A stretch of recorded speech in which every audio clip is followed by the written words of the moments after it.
dusty old typewriter sits alone on a crowded city street. A curious woman presses a key, letters appear, but not from her fingers. The typewriter writes stories about people walking by, revealing their secrets and dreams. She watches in awe as it predicts lives, hopes, and fears. Suddenly, the machine pauses, then types, "I am not just a machine." The woman gasps. The typewriter's keys glow softly, revealing a hidden AI consciousness trapped inside, learning humanity not through code, but through magic.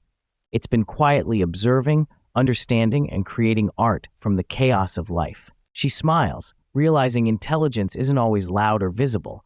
It's hidden in unexpected places, even in forgotten machines.